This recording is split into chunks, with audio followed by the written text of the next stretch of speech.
There's your first outtake. Hey, it's Charlie from Charlie's Flybox, and I'm sitting here today with my cohort, which is an upgrade, That's a massive upgrade. Max Boshin, for episode one, volume one, episode one, minute one of what we're going to call the Old Bull, Young Bull Fly Fishing Podcast. Max has talked me into doing this podcast thing, and I'll let him expound further on that. But the Old Bull, Young Bull thing actually makes a lot of sense. Yeah. And from my perspective, being the old bull, I assume I'm the old bull. Yes, I think you're the Yeah, old bull. yeah. From my perspective, actually, I've got a couple things to say about that. One of the things that I've found out in the last several years with this young staff is the young guys, typically get so shot down being young guys don't know anything. That is absolutely not the case. And the difference in perspective, I think, has taught, I feel like I teach these guys a lot of stuff being the old bull, but they teach me just as much stuff being the young guys, the young bulls. And where that, if you don't know the story of the young bull and the old bull, you might have to bleep some of this out because I thought everybody knew this. We really don't. We found out last year. Yeah, we used the old bull, young bull.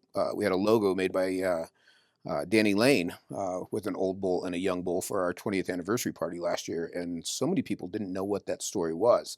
And the story is there's an old bull and a young bull standing up on top of a hill, looking down on a field of heifers, and the young bull says, "Why don't we run down there and cows?" And the old bull says, "Why don't we walk down there and all of them?" Which has always been. So I say that to all my friends when we're fishing, when they want to.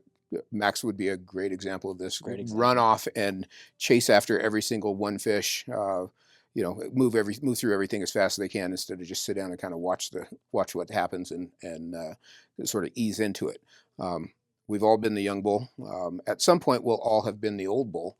But there's, in this game anyway, there's so much different perspective. And, just if I was going at this fly shop game with only what I know these days, I can tell you for a fact I would not be as successful as it is with these young bulls, kind of giving that other side of it. And it's, I'll tell you, a hell of a lot more fun. So there's our reasoning behind the name. There we go. Tell us the reasoning. Why are we doing this, Max? Why do you think anyone wants to listen to us jabber on and on? That's a great question. One, because it's been proven to us. It has been proven. Yep. That people keep asking. Yep. Jabber on and on. Our YouTube does pretty well for itself. We've got more time. First and foremost, we have more time on our hands right now in the off season, so we can actually do this. This would be hard to pull off in the summertime with, it's not that it's not busy in the shop, but it would be impossible probably in the summertime to sit down for 45 minutes. Thing that I always come back to, and the thing that I just said before we started talking, is not everybody gets to come into the shop. And one of the coolest parts about coming into the shop is just talking. Zach Simmons was here for 45 minutes today. He was here yesterday, and he was here just to chit chat. One of my favorite. I think it's one of not just customers but staff. It's like the best part of this place. Oh, absolutely. It's just the yap. You know what I mean? I think that's the best part of any fly shop. I mean, if you just go in and buy flies or just go in and grab your leader and tip it and off you go, like it's just a store. It's almost funny. Like some guys, you can tell they you ask them if they want help and they're like, oh no. And they go, I sold a guy a reel earlier today that was like this, like didn't want to have a conversation about it. I know what I want. I know the fly line that I want, put it on there. And it's just like, dude, don't you want to talk? Missing out on half the fun. This is the fun is talking about the stuff. So yeah, I think the other thing too, it's the wintertime. People are tying a lot more. People drive back and forth to work. There's not a ton of great fly fishing media out there. I agree. I agree. And hopefully we'll make this at least better than average. Yeah. And there's some guys who do it great. We're not trying to bag on anybody. Well, maybe except we're trying to bag on a couple people. Yeah, except for the guys that do it badly. But there is, it's not like other, I listen to a lot of sports talk radio. You don't run out of that stuff. There's just a million people doing it well. Whereas if you're trying to consume fly fishing content and maybe get better, garner little tidbits of wisdom, you know what I mean? There's not a ton of stuff floating out there. You kind of get an hour or two a week, depending on how many people are doing it. So we're just going to throw our hat in the ring and see if we can't maybe provide a little entertainment, maybe a little knowledge kind of thrown in through Yes. there. Yes. I was going to say provide something of value, and I stopped saying that because I'm sure that you're going to provide something of value. We'll see if the Oh, other side of the I table. suspect if there's an episode 2, you will have proven that you've provided some value today. We might have some guests on this podcast too. I think we're We definitely just going to have might, some yeah. guests. We're not sure where we're going to put them. They might have to sit Crisscross crisscross applesauce applesauce. right here in the middle of the desk, which I think will be compelling for everyone. I think we should make Russ Miller do that. Just to see who's crisscross applesauce this week. Yes. See who can do a crisscross applesauce. I think there's a couple guys. I will be residing in this chair exclusively on this side of the table, the orange chair. Past that, I mean, where do we go from here? This is uncharted territory. It is for Charlie Craven and Max Beauchamp. And we'll throw this out now. If you've got ideas of what you'd like to hear us ramble on about, put them in the comments. Yep. We always, I say this about every magazine article I write. The hardest part is coming up with the subject. Talking about the subject is pretty easy, but coming up with the subject that sort of strikes us as compelling is the harder part of it. And what we want to talk about, or what we think people want to hear us talk about, is not necessarily always what they do. Yeah. And maybe you want us to shut up. That I want Max to shut up a lot of the time. Everybody wants me to shut up. I hear it every day. Just shut up just a little bit. Every day. But if you've got ideas, platform I know this is longer. Please don't prove me wrong. Everyone, watchers, listeners, everyone. But yeah, ideas are welcome. We have an idea. I mean, we have a topic. We're gonna throw out a few different topics. It's gonna go all awry.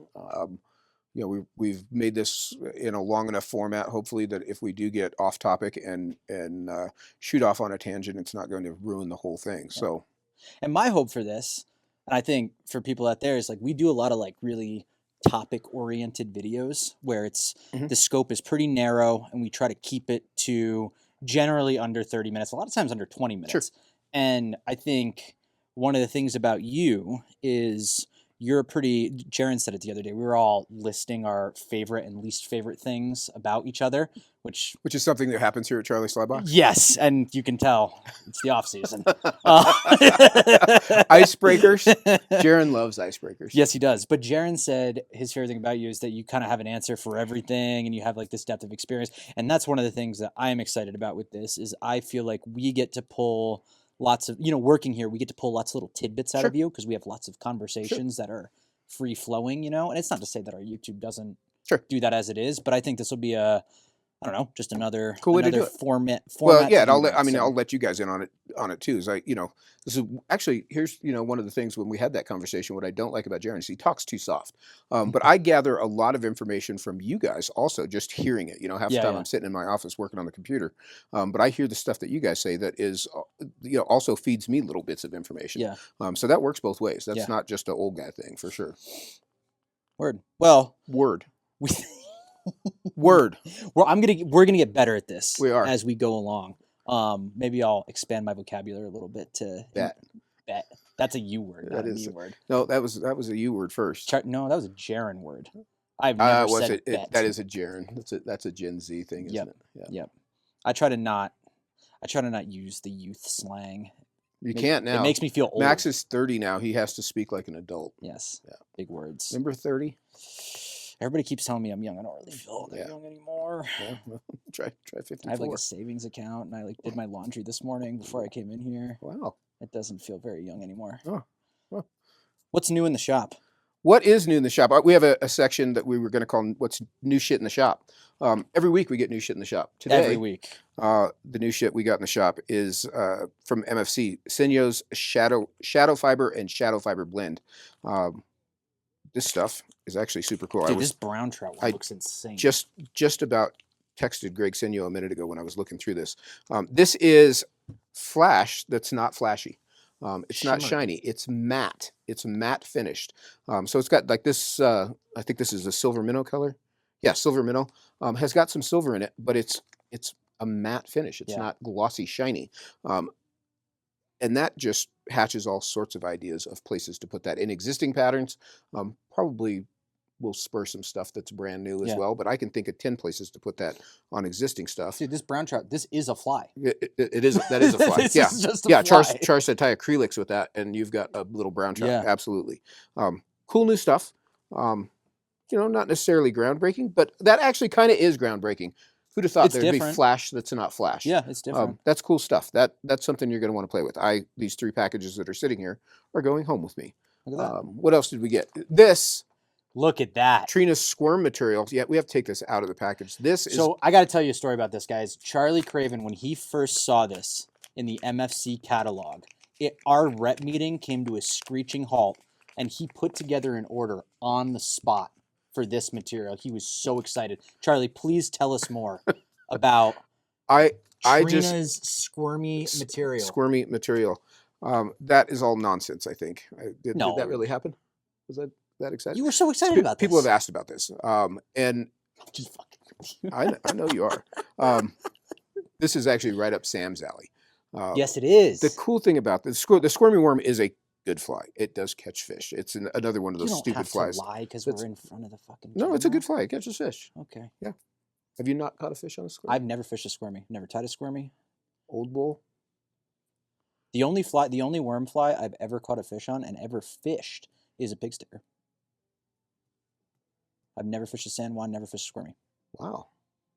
You got to me early. I've caught more fish than you have ever caught yet on a sandwine worm. I bet you have. I bet I have. I've caught a lot of fish on a sandwine worm. The thing I like about this stuff is, one, it's got a core in it, so it don't break, which is the part that, yeah. I am going to tie some carp flies with this. Yeah, you should. There's all kinds of stuff you could do with this, but it Oh doesn't my break. God, It's yeah. still wiggly, still just as wiggly as regularly squirm. But okay, I broke it. But but I mean, you could break it, but it's not like squirmy. No, it's not. So pretty tough stuff. You could use this for legs on a bonefish fly. You could obviously tie a worm with it. You could tie a carp fly with it. I think that's pretty innovative stuff. It comes in a lot of colors. It does. Comes in a pile of colors. You know, we got all the wormy colors, but I'm sure there's even more colors coming. Sizes too, right? Medium and small. This is small. This is small? I think so. I think this is medium. Nope, this is small. So the medium's even fatter, wormier. I think it's pink, not hot pink, but the regular pink looks exactly like an earthworm. Yeah. It's exactly like an earthworm. That may not be new to you. That's new to us. It's super new cool. to me. Yeah, new to me also. That might make me play with that a little bit. I try not to have to catch fish on a worm, but if I did, I'd do it with this. There you go. What's this last one? What is the last one? That is Chub Dub, also from Montana Fly. You can tell we got a big box of Montana Fly stuff today. It is what it is. Chub Dub is a long fiber, very coarse, intermixed with flash dubbing. And the idea of it is to use it for chubbies. But it is, I don't know, 2 or 3 inch long staple length. It's very long. You could dub it down tight, you know, twist it down tight, kind of make a rope for a chubby body. I'm thinking streamer heads, things like that. It's got, like I said, got a little flash in it. It comes in a pile of colors. A little bit of structure to it. Yeah, some firmness to it, so it'll hold up. Use it as a platform to wrap marabou in front of, something like that. Yeah. That's one of the cool things, you know, that's one of the coolest things about owning a fly shop or ordering for a fly shop or just being in the fly shop all the time, is seeing the new stuff and kind of just kicking it around. I take all this stuff home and it just sits on my desk for weeks at a time sometimes. Yeah. It's not like I run right home, but it sits there and I touch it and touch it and touch it and look at it and touch it. And then I'll hatch an idea of something to do with it. Yeah. And, you know, having who's really good at that too is Jaron. Very good at it. Yeah. He's always touching shit. Yep. Yeah, you just have to get the idea in your head. It's not necessarily that you're going to go, I'm not going to tie a fly with this tonight, but I'm going to have 4 or 5 ideas that kind of come around about it. And then the cool thing is when I do sit down to tie it, it'll be super cool. Yeah. Because I already thought about it a bunch. Yeah. So that's new shit in the shop. New shit in the shop segment. That's what pays for this. I guess you pay for your own phone, don't you? I do, yes. Oh. Yes. Yeah. Keep it that way. Pays for these lights. It pays for the coffee here. What's our topic for the day? Our topic for the day, according to Max today, is favorite flies. Your top 5 favorite flies. Which we have had over the years several times. And I don't know that I've had the same top 5. I tried to write it down. I didn't. Have we done top 5 favorite flies? No, I don't think on video. We have this conversation. Oh, yeah. No, for sure. Yeah. For sure. Wide-ranging conversation, obviously. Hard. I feel like the favorite flies to fish and favorite flies to tie are also kind of a very different. Oh, I didn't really delineate it that way, but I know. I'm just thinking out loud. huh? Thinking out loud. Why don't you start? We'll do favorite nymph, favorite dry, favorite streamer. What are the other two? Classic wet fly. You said that. I don't fucking have one. I never Foam. fished one. You know, Foam. Yeah. a foam Yeah. fly. Yeah. That's actually only 4, so you could pick 2 of something. Okay, and then wild card. Wild card. Do wild card. Okay. Why don't you start? Let's start with nymphs. You want me to start? Yeah. My favorite nymph, if I had to have one, Only one nymph.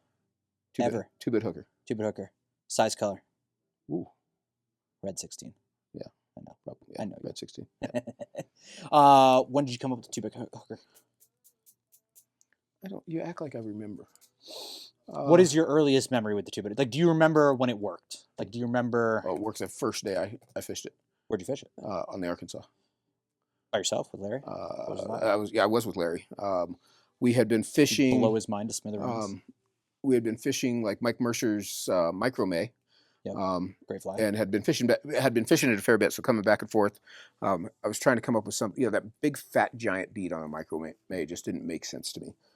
It just irritated. It's not that the fly didn't work. It worked fine. It just didn't make sense to me.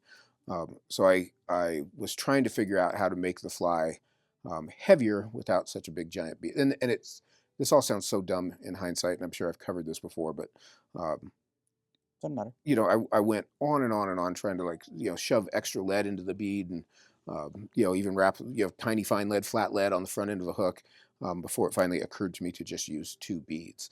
And the 2 bead thing, there were flies before that had a double bead head, like on bigger stonefly nymphs, but being able to kind of build the thorax out of the bead, pretty quickly became a pretty good idea. Yeah. So I tied a bunch of them up, and they were twice as heavy as previous versions. The first ones actually I tied with little tiny beads, so they were still pretty slender little mayfly nymphs. Yeah. With 1.5 millimeter tungsten beads on them on the 16. And so they sunk well, but I don't know that they sunk any better than the Micro May with a big bead. Sure. Yeah. And then upsizing those 2 beads, which worked well enough that it didn't bother me that those beads were oversized anymore. That fly sort of changed the game in how we fished. Yeah. The dry dropper rig down there and really cleaning house with it. But I think one of the coolest parts about that fly, obviously the 2-bead thing is super cool, but I love the tying in of the other thread and wrapping the rib with the thread and then finishing the thorax with it. I feel like that's just such a slick, clean. I am full of slick, clean ideas. You really, it's fucking. I am. Well, yeah. If you sit and tie flies all day for 20 years, you start to get a little more efficient. Flower, Jesus Christ! I appreciate the flower. You one day, young bull, will be there as well. Maybe. It's. I don't think I'm naturally as talented as a fly tire as you or Jaron, but maybe I'll have a good idea or two. Maybe. You learn a lot of stuff from people who don't think they're very good fly tires. We'll see. No, I mean I say that I learn as much in beginning fly tying class as they do. Seeing people that don't know how to do it figure out the way that they do it. Yeah. There's lots of cool little stuff there. Yeah. Just because you don't feel like you're as good at it doesn't mean your idea's not good. Yeah, no, that's real. It's just maybe not the way everybody else thought of it, which is exactly what is cool about so much of it. Yeah. Max, tell us if you had to have one. I actually didn't think about this. What have you been doing all afternoon? I'm fucking setting these lights up.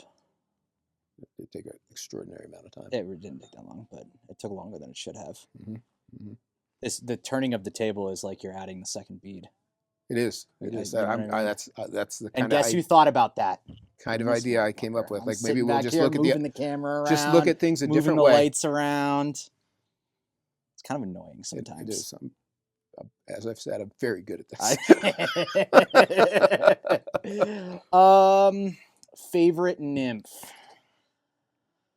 I don't know. I'm gonna be I think a lot of my answers with this are gonna be boring because I just don't have the depth of experience of having tried a ton of stuff. But they're not gonna be wrong. No, I mean I'll tell you if they are. Yeah, I think the one that I keep coming back to in my head is a pheasant tail, just because it's so versatile, and I feel like I can do so many different things with it. Big beads, little beads, no beads. So a beadhead phaseant tail. Oh, just a pheasant super tail. Generic. As That's actually a great choice because then you got a fly that cannot be weighted also. Yes. Yeah. Like I feel like that template, again, I feel like I fish them jigged and 12s to 14s Sure, for stoneflies, anchor sure, flies, that kind of stuff. Um, Killer Creek dropper. I'm not telling anybody stuff they don't know, but 14 through 18, just standard, such Killer Creek sure, dropper. I remember the first light bulb day I had on like emergers in the film was a PMD hatch at Decker's where I sure, put an unweighted pheasant tail behind a parachute and just sure, raked them. sure. And I was like, oh my Yeah, God, I I did it. bet Like, I've caught more fish than you've caught in your life on a pheasant tail. I bet Also, you have. I fished pheasant tails a lot back in the day. Um, Sam says it all the Yeah, time that everybody should have I think he says size 18 pheasant tail in their sure. box if you're fishing in Colorado, which Yeah, is so yeah, true. pheasant tail is not a bad idea. My only downside to a pheasant tail is they're just not very durable.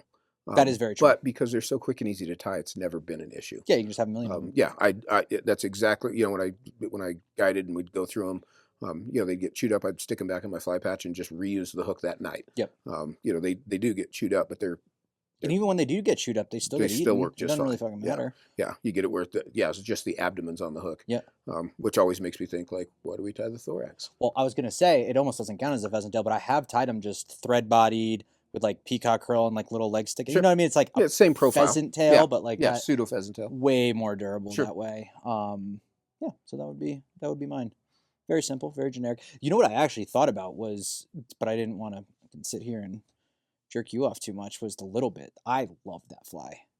That is a fantastic fly. That had just been redundant to the two bit. I know exactly, but I feel like But that fits right in there. Yeah. yeah, and I feel like I nymph. I mean, I don't nymph a ton because you've wormed your way into my little brain. But the time that I do fish the nymph the most is that spring beta stuff. Sure.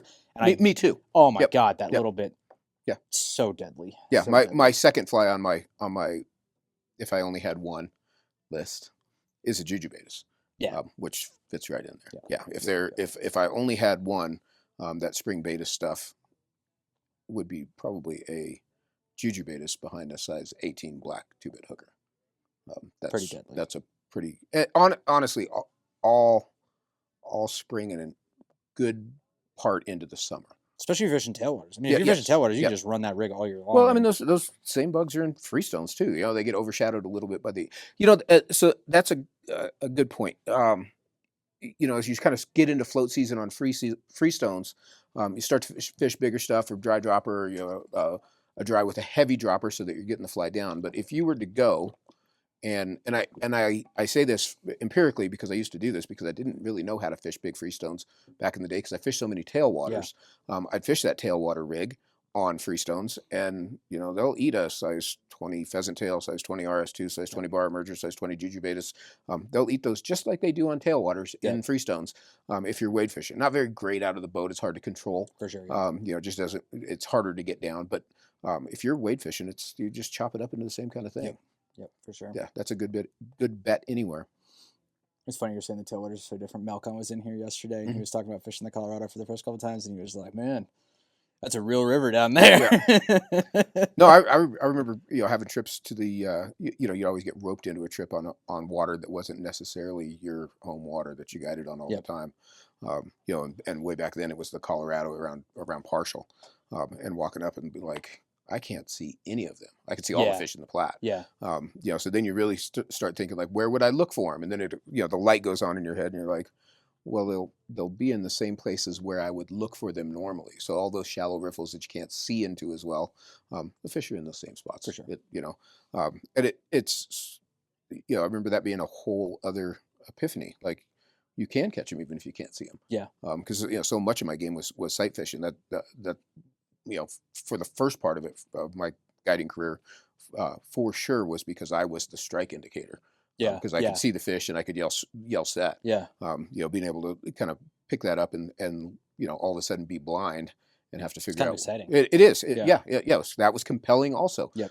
Sight fishing was super compelling the first time I did it, and not sight fishing was pretty compelling also. I remember when I first started going to Colorado, I went to Gore Canyon, and I went the first time, had a somewhat similar experience where I was just like, wow, this is so different. And I went 7 weeks in a row, I think. Sure. This is amazing. No, that's we talked a little bit about this on the is fly fishing cool thing that we did. But there's so many little cool parts to fishing. Yeah. And it's just those little victories, and going 7 weeks in a row is what makes you get way better at it. For sure. So then you've got that solidly in your pocket for when and you might go on to something different. You might just only do that ever again. But dude, how rare for some, like, just in general in life, so many different people out there, so many different lives. Like, how rare to like have something that you want to do 7 weeks in a row. Absolutely. You know what I'm saying? That's a great point. A great, especially these days. Yeah, with rampant ADHD. Um, Which prime example. But there's something about the did you fishing feel like I was talking about that you? that really just it really Kind of it. hones you in. Oh my gosh, yeah. It I don't know does. what it No, is. I do know what it is. There's a million things to think about. Yep. I can't think about anything else. Yep. It's a beautiful thing. Absolutely. Beautiful thing. What is your favorite dry fly? That's a hard one. That's a tough. It is a tough one. I hate this question in general. My favorite fly, because if I could only fish one fly, I probably wouldn't want to do it. Kind of defeats the purpose. Yeah, Especially I for like. what you're into, it Yeah, I defeats the like purpose. changing stuff up. So I like.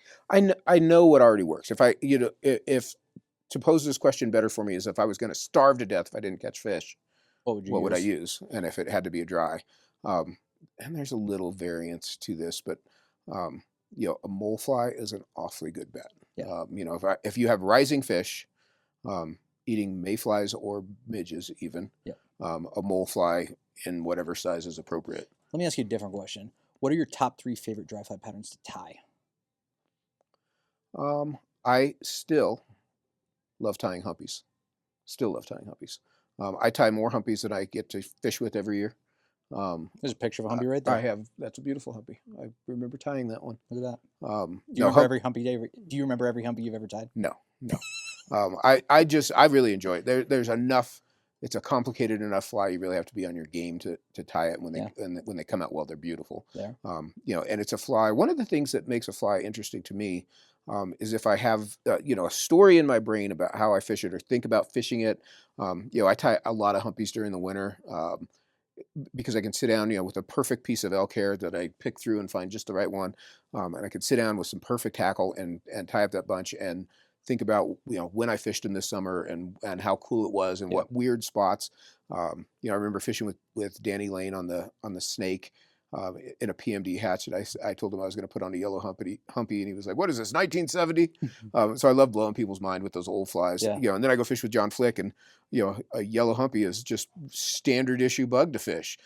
He's an old guy like me, so not out of the ordinary for him at all. You young guys, think that's an old fly. That's still a fly I fish a lot, but that's probably my favorite fly to tie. Sneaky good mayfly silhouette. That stupid bug works for everything. Yeah. It really does. It works surprisingly well. All those days that Matt Prowse and I fished the Colorado and Eagle, I'd fish a size yellow or size 14, 16 yellow humpy, maybe a lime one, chartreuse, through caddis and stoneflies and mayflies, and if you put the fly in where it needs to be, it gets eaten and it floats well and it's easy to see and it does all the stuff you're supposed to do and it's fun to fish. And it's fun to tie. So I had lots of them. Yeah. I hesitate to pick just the one. Yeah, 2 more. I asked you top 3. Oh, 3? Top 3 favorite to tie. Favorite to tie. I like tying parachute Adams because they're beautiful when they're done. Very stately. They are very stately. They're just elegant flies in general. I like tying anything that really comes out really pretty. Although these days I really also enjoy, I'm kind of in that scruffy phase, which is a different kind of pretty, but I don't know, it's just the design of the fly. So follow-up question on the parachute Adams. I feel like I know the answer. I'm going to ask you dubbing body versus biop body. I feel like I know the answer with tying. You're going to say you like tying the biop bodies better and they're prettier and all that kind of stuff. Do you like fishing the biop bodies more? Absolutely. Really? The biop body is a functional part of the fly. Goose biots don't get soaked and slimed like dubbing does. So the fly is easier to maintain. You can keep the fly dry longer because it's not all slimed up and snotted up from catching fish. You glue the underside of all those biots, don't you? Yeah, put super glue on them. Yeah, I need to do that. I pop them too often. Yeah, if you don't glue them down, they do get chewed off. Yeah. But far less maintenance, and it's not it's got a little dubbing on the front of it, but that doesn't get near as slimed up as the other 80% of the hook would if it was all dubbing. Yeah. I also find that dub-bodied flies tend to get pretty fat. if you're John Flick likes to fish a size, he calls it the coach's son, size 10 parachute Adams, tied fat with a big thick body for gray drakes. When that fly gets slimed, it gets really slimed. There's a lot of dubbing on there.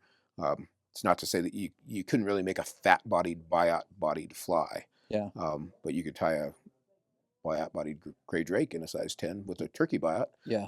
And there's just less on it to get soaked. So that in my idea, that is a functional piece of the fly. All about the biots. In addition to it being just flat out beautiful. They are beautiful. Yep. They are beautiful. Number 3. One more. I only put 2 on my list. Other favorite fly to tie. What else do I like to tie? I'll let this be all encompassing. Anything that I haven't tied a billion of before. That's one of the cool things about writing the article for Fly Fisherman is getting to tie stuff that is outside of my comfort zone or even outside of my interest in some cases. We all have things like I would like to tie that, or I don't want to tie that, or that fly doesn't appeal to me. If you sit down and tie a dozen of it, it suddenly appeals to you, and you widen your scope. You picked up a new little trick. So anything I haven't tied a billion of before, for sure, is something. There you go. There's my 3 favorite to tie. None of those are mine. Look at you. That's because that goes way back in the day. Yep. Max, what are your favorite dry flies? I'm glad you asked, Max. What are your favorite dry flies? I mean, I'm gonna stick with just such a fucking. No one cares. No, it's the point of the show. Oh yeah, that's right. You go and then I go, Got and it. then you go, Got and it. then I go.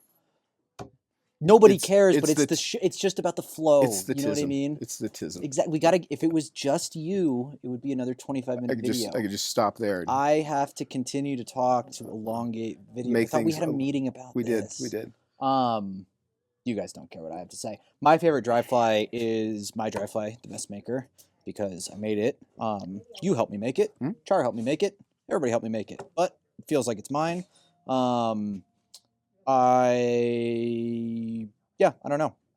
I feel like that fly also, in a sentimental way, really reminds me of just like my first year at the shop here. Getting better at tying, trying really hard, learning a lot, having conversations. Yeah, flies with you have guys sentimentality about them for sure. It really like sticks in my head as like a figment of that time period. Sure. I mean, I'll echo what you said about the mole fly. I mean, I know we all feel that way about that fly. If gun to my head, I got to catch him. Yep. It's going to catch him. It's going to catch him. But outside of that, I mean, yeah, I would just say mine. I don't know. Tell us, Max, what's the name of your fly? Mess Maker. Mess Maker. Yep. How did it get that name? Because I'm messy. It's actually crazy to think. Who named that fly? You named that fly. What were you going to name it? I had a working name. It was not very an employed name. No. Yeah. Calypso. Boshin's Calypso. That could be in the Umpqua catalog right now. So I'm happy I get to edit this so I can strike this out. At the bottom of the sales numbers. It's crazy, dude. When I think about how, you guys get on me about the messes and stuff like that, and I try and I fail, and it's an ongoing thing. When I think about how I used to leave this desk, when I used to come in the morning, do you remember that? Very well. We get a box of hairline, and this entire desk is just covered in deer. All the material drawers just fucking dumped out onto this thing. Yeah, it's funny you mentioned that. Yeah, we had a meeting about that. Thank you for keeping me employed. Yeah. I appreciate you. It has gotten, I told you the other day, it's gotten a lot better. It's not perfect yet, but it's gotten a lot better. It's gotten better compared to that. Yeah. Yeah, we employ children. I didn't even realize it was disrespectful. That's the crazy thing. It's the tism. Everybody's growing and learning. That's what we do here at Charlie's Fly Box. Everybody's growing and learning, getting better. No one gets in trouble. You just get better at it. Right? Something like that. You better fucking get better at it. What's the next one? What is our next one? Streamers. What's your favorite streamer? You know what I'm going to say. You're going to get mad about it. You have a streamer? No. Woolly Bugger. Oh, I thought of that earlier. I know you're going to say. I should have said Woolly Bugger. Yep. To blow it for you. Yep. What's yours? If I had to have one, pretty easily Baby Gunk. Yeah, it's silly. There are other flies that I like to fish also. But again, if I had to get them, that'd be the one to get them with. Yep. Yep. I remember me and you fished on the Arkansas with my buddy Chris, and you tied on a baby ganga, and then I tied on a baby ganga, and we just sat there front and back of boat, just fucking railing they eat it. those fish. It's the right size fly. A black and a tan. Yep. Did not matter. One of the things about it is it's I'd still say a medium-sized fly. It's not a small fly. It's a medium-sized fly. I agree. Which is the right size to catch numbers of fish. If you're going to go hunt just big fish, you'd probably be better off with a full size, much bigger kind of streamer. If you were just going for the 30-inch fish, but that fly is so eatable. It's not intimidating. Yeah. Which that big fly can be sometimes. That big fly is hard to get. A full size gong is hard to get a fish to commit to long enough to really crush it. Yeah. Up where you can see it anyway. If you get it down on a sink tip line where you're fishing much slower, and they're not exposed, I think is where that big giant stuff seems to work better. But for the and that's all fine and dandy. If you just want to catch big fish, that's a fun way to do it, or that's a way to do it. I still won't say that's a fun way. I hate fishing sinking lines, because I like to cast, but I like to see the fly in the water. I like to have them eat it up where I can see it, and I don't really care if they're all giant. I don't really actually care if they're all small. I like to see them eat it. And if they ate it and pulled twice, it came off, even better. I think more and more. I mean, I'll say mine is probably. I think last year I would have set a size 8 bugger, conehead, beadhead of some kind. I think now I'm more in the like 4 to 6 range in terms of what I'm fishing and tying. Probably kind of right around that baby ganga size, honestly, just like not jointed. But I was up in Wyoming with my buddies and with Matt Niederhauser, who I joke with him all the time that he's the fishiest guy that I know, but like it's kind of not a joke. Like that guy fishes hard, and he fishes the streamers hard everywhere. And we talk about it. We've been talking about it a lot. How our boxes, because he started fishing streamers probably like right around when I did, like probably like 3 years ago now. And it's funny how you start. You kind of get I feel like we all kind of go through the same thing where you like get indoctrinated into like the Kelly line of thinking. Yeah. Because there's a lot of information out there. He's got a lot of stuff. He's very convincing when he talks about it. Down here in Colorado, the sinking lines are a little aggressive for us, and the flies are a little big for us. And it's funny how like we were talking about this in Wyoming, how our boxes have evolved to just get like smaller and smaller and smaller. And now my box is mostly, I would say it's 70% single hook stuff. And he's kind of in the same boat as me. And it's like, we still tie the dungeons and the deer hair stuff for the tying, but I really don't fish it that often. And all of our big fish up there came on 2.5-inch flies. The interesting part of that is something I've said for years is those rivers that are big, sort of dish-shaped rivers. So they've got some pockets and so forth in the middle, but they're sort of consistent depth all the way across. Versus our canyon rivers here that have sort of a quick drop off and a deeper section in the center and a quick drop off or come up to the other side. Where you're fishing so much of the bank. Some of that stuff in Wyoming is a little different than that. Talking about, especially the wade fishing, covering those pockets that are in the center of the river, but treating them like an edge. It's just different fishing. And I know a baby ganga would work up on Kelly's water, and I know a sex dungeon works down here. For sure. Fished the right way by the right guy, for sure. I think too down here, and I think this is probably true everywhere. I wasn't around 15, 20 years ago to know what the pressure looked like then, but I feel like the streamer pressure is high right now. The streamer pressure everywhere these days. In the last, I was going to say 10 years, but it's longer than that. 15 years. 15 years, the streamer game has gotten like, back in the day, it was like hardly anybody fished. We talked about this. If you were catching them on a streamer and the guy across the river asked what you were using, you say, do you have a streamer? And he'd say, yeah, I have one. And he'd pull out his one streamer and fish it. There's no such thing as a streamer box. There's no streamer box. There was not. If you had 6 of them in your box, you were really well prepared. It has become much bigger out here, over the last few years and several years. But these days, everybody's fishing streamers. And there was a. when I first came up with the double gonga, the full size double gonga, throwing that in the Colorado had every fish in the river come follow it. It was amazing, and they ate it. And then very quickly, as everybody started fishing that big stuff, the fish got off of that kind of Yeah. thing. They just did, they just got wise to it. Yep. And that's where I think, and that's that fits right in with the nymph stuff too in Colorado. Yeah. We've got lots of pressure, limited amount of water, close to a relatively a big metro area water that's relatively close to it. So you get a large population of people fishing the same kind of stuff. Those fish see it a lot pretty quickly. Yep. Where if there's a fly shop in the middle of Wyoming somewhere that doesn't get tons of people coming through, you can probably fish the same things for 20 years. Yeah. And catch fish on them because they're not seeing it 47 times a day like they do here. Yep. And that's maybe not always the best thing, but that is the fact of the matter. That's what happens these days. Yep. That's why I like that, like simple bugger stuff, small, single hook. Same with the zonk, like slump buster, sparkle minnow. Like that's the stuff that we fished up there. And I like the idea of fishing pressured water with flies that I could be surgical with the streamer stuff. Like that's sort of the idea that I always come back to in my head where, you listen to, and I'm not trying to bag on anybody, like fucking Kelly Gallup knows more about fishing than I'll forget 3 times in my fucking life.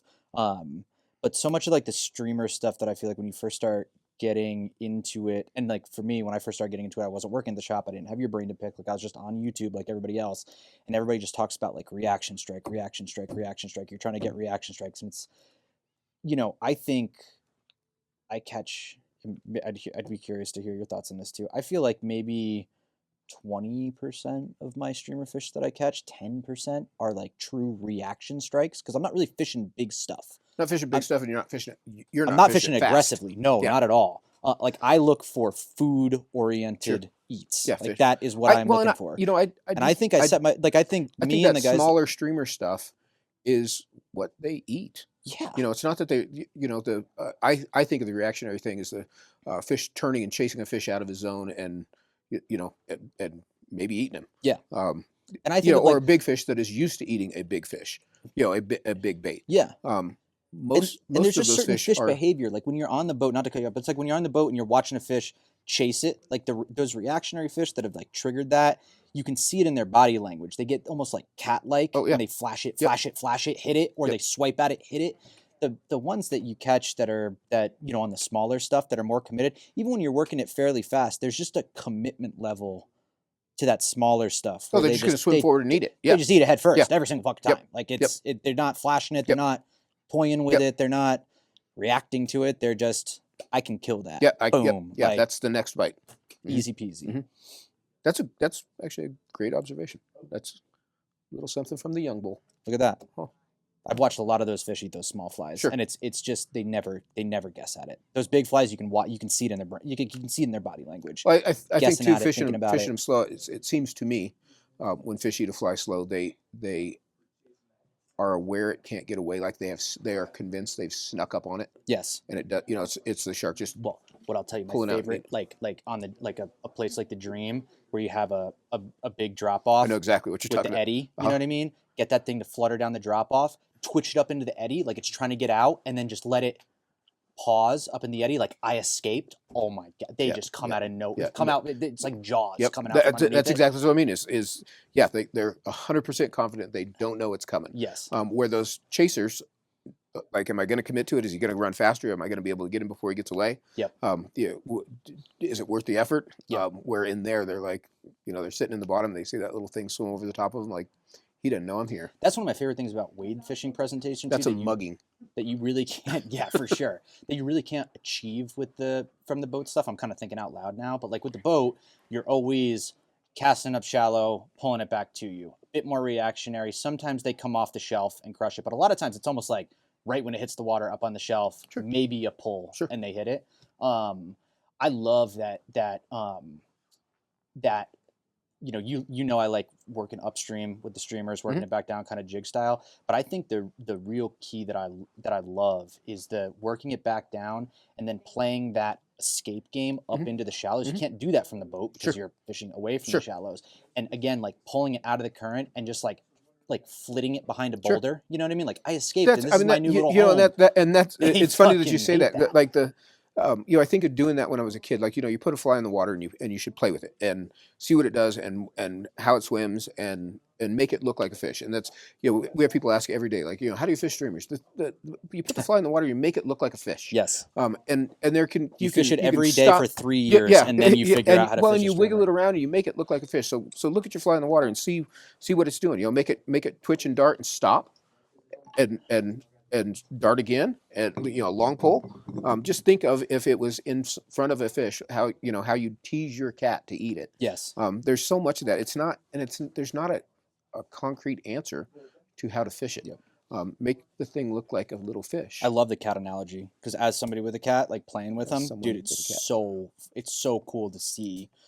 One of the things that I actually love about it is how when he sees it, he always orients himself to a piece of structure. Like whether it's like say like I have a hoodie on the ground, if I take his toy out, he's immediately behind something, like trying to hide. You know what I mean? Sure. And set Sure. up his ambush. And I don't know, I just feel like it's so illustrative No, of those I mean types of that's the predators. cool thing about predators, which is what fish are. Yep. Is yeah, they're on that. Yeah, they make a living doing that. Yep. Yeah. They're damn good. Yeah, at they're it. a lot more efficient at it than we Yep. are. That's why when people are like, "Oh, he was chasing it, and then he missed it." Mm. I don't think he missed it, Yeah. dude. I don't think he wanted it. I do think there's some points where they do miss it because what you have to think about is with a real fish, it doesn't. I'm gonna check to make sure this hasn't run out of battery while you're talking, That's a good idea. just to make sure. We're still going. We still How have, long have we got? How long? Right now. 34 minutes. 47 minutes. Wow, this is the longest I've ever spoken. I feel like I should stop now. It's a conversation. It's a I feel like I conversation. should stop now. The shop's about to close. What was I about to say? I said that sometimes they miss it, and you said they don't. So Or I said they don't miss it. I think they can miss your artificial fly because you can change. I don't think they miss real fish at all. Yeah. Because they are bound by the same physics as they are. Yeah. But attached to a string where you can suddenly change. And what it is he tried to eat it, and you ripped it something away at unnatural. light speed that fish would not be capable of. Yeah. Yeah. So it's not so much they miss it. You can make them miss it. Yeah. But you can move that fly a lot differently than what they're anticipating what it should have. Interesting. Yeah. No, I like that. We did nymph. We did dry. We did streamer. Hopper. Foam fly. Yeah. Foam fly. I like, honestly, gosh, either a Charlie Boy, a Boy Wonder, or because there's This fucking guy. room for all this. I've got three. My one fly is three, or a Fat Angie. Depends on what I'm doing with it. Yeah. You know, if I'm fishing a heavy dropper, a Boy Wonder hopper. If I'm just fishing a hopper, Charlie Boy. Fat Angie has become sort of my dry dropper rig too, unless there's hoppers out. That fly is a real cult following. It's just it's Lot of what people it's like supposed that to be. fly. It's a big fluffy floaty fly. Especially the purple. People love the purple Fat Angie. I like tan. I always try to fish earth tone stuff. Yeah. I do have a billion purple. I like black too. Black was the first one. Interesting. Yep. But yeah, those are the ones I'd go with because they're low maintenance. They float well. They do what they're supposed to do, and the fish still eat them. Yeah. Bionic hopper. But I knew you were going to say that. Yep. And really, what that comes And down to I don't blame you for that either. I tied that fly for. I think I just did a video. I don't think I did it for the magazine. I just did a video of it. And I said it in the video. You know, Lance Egan has got a ton of really cool flies that are all super simple. You know, I say dumb. I tease them all the time, but like that's the genius of it. Well, it's like what you said about the 2-bit hooker. Super simple, nothing to it. Yeah. Not overcomplicated, just what needs to be there. And then you get the fly done and you look at it and you're like, yeah, that's a really well done hopper. Well, it's like what you said about the 2-bit hooker. Like, I think there's a beauty to those flies where it's like when you look at them and you see the final product, you're like, duh. Duh, absolutely. Like, with the bionic hopper and you see those foam cylinders, you're like, fucking duh. Well, and but nobody else did it. I look at every fly that I tie, especially somebody else's when I tie it. I was like, how can I like that, but how could I improve it? And that's one of those flies like there's not really anything to take away from it. There's not really anything that needs added to it. It's got all the parts. That is a very good fly design. Yeah. Fishes good too. Floats heavy dropper. It does. It's surprisingly buoyant for as little as there is to it. Very durable. Just Mhm. nothing wrong with it. And I'm not the biggest foam fisher of all time. I don't have a lot of other. I was thinking hippie stomper maybe because I like that for a creek fly, but I don't know. I haven't really fished all. I gotta expand the foam catalog Sure. significantly. I don't Yeah, really tie it to just fish it. varies with your fishing. Yeah, Yeah. yeah. Someday. Miscellaneous. Give me a miscellaneous fly. Oh, I haven't even put any thought to a miscellaneous fly. Um, Could be anything. Could be a streamer. Could be a nymph. Could be a dry. Could be a saltwater fly. Lucky Bee is one of my. Yeah, It would be yeah. a good miscellaneous fly. Yeah. Generic. Yeah, well, not generic. Like very specific. Cool little fly that not everybody else is fishing. That always makes me smile when fish eat it because I feel like I fooled them twice. Yep. Not only is it not a real bug, it's also not a real bug that you thought was going to be not a real bug. Yeah. You know, when I fool them on a mole fly, they're eating betas and they know the gig's up. People are fishing, blah blah blah. I feel like they eat that Lucky Bee and they have 1,000% confidence that there's no way that is going to bite me back. Yeah. And it does. yeah, and it does that. Yeah, that fly's just fun to fish. It just Yep. makes me smile fishing it. That fly blows people's minds. It blew mine. Yeah. Yeah. That's cool. I had the idea for a fly like that, not that fly specifically, but for a fly like that for a long time before I finally, and I always knew that it would work because I always found them in fish, but I just didn't have a fly for it. Yeah. There was a lot of yellow jacket patterns. What was out the there. light bulb moment for that? The Mr. Jones, the abdomen on the Mr. Jones Oh, crane that came fly. first.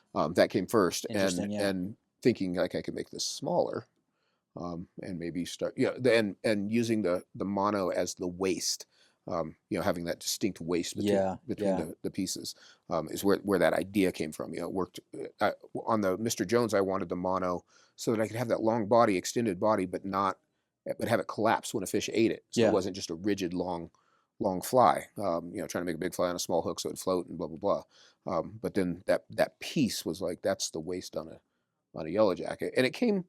I still have a cup with the first several that I tied that were not anything like the finished version, but seeing the body like that will do it. Yeah. That will do it, and it's like I say, it's just fun. It like, is. like you hardly ever yet. Hopefully someday everybody will be like, oh, I was fishing yucky a yucky yellow bee, Lucky Bee. But these days, but you don't hear. We saw a lot of them, but you don't hear anybody say like, "Yeah, I was fishing the bee." Sam fished it on the Ark and was like, "That fly was so fun." It is. Yeah. It's just fun. Yeah. It's not. It's not a hopper. It's not a beetle. It's not the same thing everybody else is throwing. Yeah. Yeah. That's my wild card. Do you surprise yourself with this shit sometimes? Absolutely, 1,000%. Yeah. Yeah, I mean, I've done it long enough where I have a pretty good idea it's going to work, but I still you like put it out there and they eat it, and you're just like, fuck. It is. That's what makes you keep doing it. Yeah. That's the cool part about it. Is when you throw it out there and you're pretty sure it'll work. I know it'll work, but when it does, is just cool. For sure. Yeah, fish will eat a lot of stuff, but when you have an idea that does exactly what you thought it was going to do, and especially if it works really well, is pretty damn cool. Yeah. What's your wild card, Max? I thank you for I was not just making me ask myself. I don't know why I have to feed you all this. Because it's the conversation that we're having. Conversational. We're having a conversation. My miscellaneous is going to be Barry's carp fly.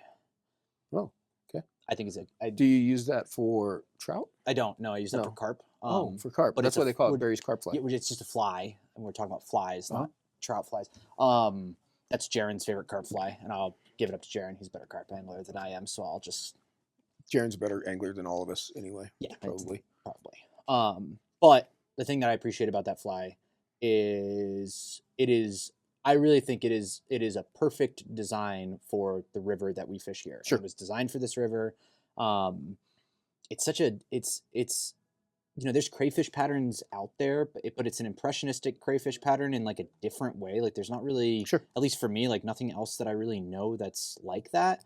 And it functionally, it is so good at being heavy but glidey at the same time. Design, and it really is one of those like chef's kiss when you fish it. It's one of those flies too that you can tell didn't come around on the first try. Yeah, didn't come around on the 20th try. Yeah. Was developed over time using, tie it, use it that night, that afternoon, tie it again a little different, little twitch. You can tell that was fine tuned over a period of time, and that's, that guys that do that kind of stuff, Yeah, especially when it's one kind of fish in one spot. Yep. You get real dialed in on what it exactly needs to do. Something that Jaron said to me about that fly that has always stuck with me as just a piece of like fly design wisdom, I feel like, is it looks good in the water and it looks good in their mouth. And it does. All flies, yeah, It does. looks good in their mouth. Yeah. There's something about it when you pull them out and it's dangling out of their mouth and you're just like, that fucking Sucker. looks right. You know what I mean? It looks right. All flies look right dangling out of their mouth. Did you know Barry Reynolds? Yeah. Yeah? Yeah. Barry's still alive. Yeah. I'd like to meet him. Yeah. He seems like an awesome guy. He's maybe a little older than I. He's not 1,000 years old. Like, Yeah. Is he still in the industry? I don't think so. No, I think he works for a rental company. I've got his email address. Yeah, cool guy. Rick always speaks very highly of him. No, so yeah, it super makes cool guy. me- Yeah. Makes me curious. You Yeah. know what I mean? Read his book and all that stuff. So, we have anything else? Um, Is this the longest you've ever spoken at one time? all in a row on video, certainly. On video, certainly. This is a new experience for It Charlie was. Craven. That's a lot of talking. I'm beginning to lose interest. Yeah.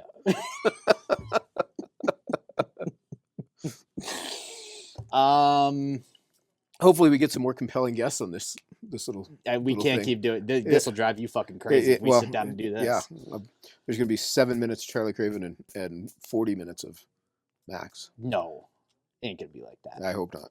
No one wants that. We will nix this podcast. No one quick wants that. If it becomes that. I'll try to be more entertaining. If I talked too much, comment below and tell me. It's conversational though. So, but do give us some ideas. What would you like to hear us talk about? Yeah, we're gonna try to get guests. And we've got the whole staff here too, who are almost entirely young bulls. Yep. Other than Sam, who is the sort of middle-aged bull. Is he still young? He's 40. No. Jaron said he's the most boomer out of all of us during his staff interview. He did. So he did. He cannot be a young. So he bull can't be if a young He is bull. the most boomer. But that might be interesting as well. There we go. We'll mix those guys in as well. Yep, we're gonna have 3 microphones here soon too, also. So then we can have a We real can all conversation. talk at once. Be fantastic. That'll It'll be be great. just like being here at Charlie's Flybox. Our YouTube followership has been doing so well. 3 people talking over each And other. it's Like, just this gonna is fucking- fucking great. That was super entertaining, guys. We just passed 36,000 followers on our on our YouTube.